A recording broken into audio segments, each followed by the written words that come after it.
In today's video, I'll be covering how to use the Microsoft Kinect to record motion capture and actually be able to use it within the Source 2 Filmmaker. I'm using the Kinect that came with the Xbox One, also known as the Kinect V2. But this method should also work with the original 360 Kinect, I just personally haven't tried it. You can find listings for the Kinect through online marketplaces, and I've even seen them being sold for as little as $10 in some thrift stores here in the United States.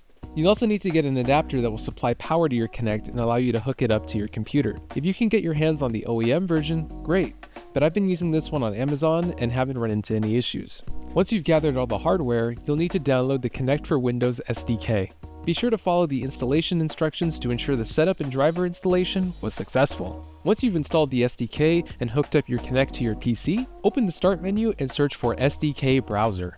Click on the Configuration Verifier to ensure that everything was set up correctly and to help you identify any potential errors. This USB 3.0 error is something unique to my computer, so don't worry about it.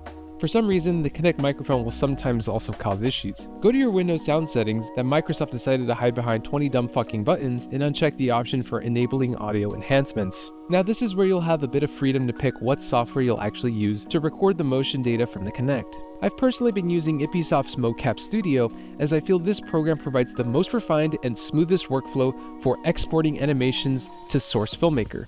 For the purpose of this video, I'll be showing my specific workflow within iPiSoft, but keep in mind that there do exist more affordable alternatives to using this software. I'll link some of them down below along with some guides on how to use them. Start by opening the iPi Recorder program and selecting your Kinect from the device list. And make sure you have an open area to move around in. Then step out of the view of the camera. Have the software evaluate the background of your environment for a few seconds. Once you are ready to record, set a timer and click the record button. Move into the center of your space and hold the T-pose until the timer finishes. Then, begin acting out your motion. Once you've finished your motion, go ahead and stop the recording. Save it and open it in iPiSoft's sister program, Mocap Studio. Configure the settings accordingly to match the attributes of the actor who performed the motion. Trim the ends of the recording to cut out any unwanted bits, then go to the first frame and match the 3D armature as closely to the tracking data recorded from the Kinect. Then, go ahead and click Refit Pose. Make sure the fit looks good, then adjust the tracking settings accordingly. I found that these settings work great for me, but you can change them to your liking. When you're ready, click on Track Forward. You may notice that this initial first pass looks jittery. You can fix this by coming down to the jitter removal section and choosing specific body parts that need smoothing.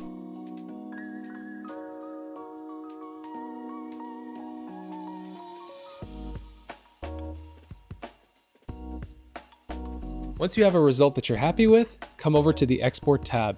Then, switch over to Source Filmmaker and right-click the model you want to apply the motion capture to. Go to Export, then Animation, and check the box for ASCII. Name and save this DMX file somewhere you'll remember. Then, in Mocap Studio, select that model's DMX file. Here's the fun part. You have to match the main bones from the Mocap rig to your S2FM models rig. Thankfully, you only need to do one side, as the software automatically applies the symmetric bones.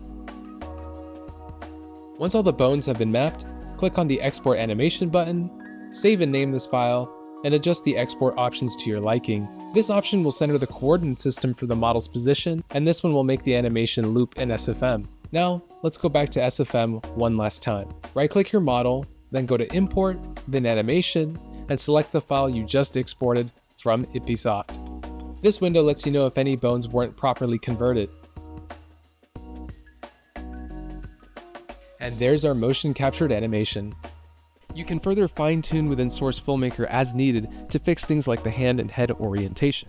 As always, feel free to leave a comment if you get stuck or need further explanation, and I'll try my best to help out. I will also provide links to documentation for all of the software mentioned, as well as some Reddit posts to help me get this setup to actually work, and I can't wait to see what you all create.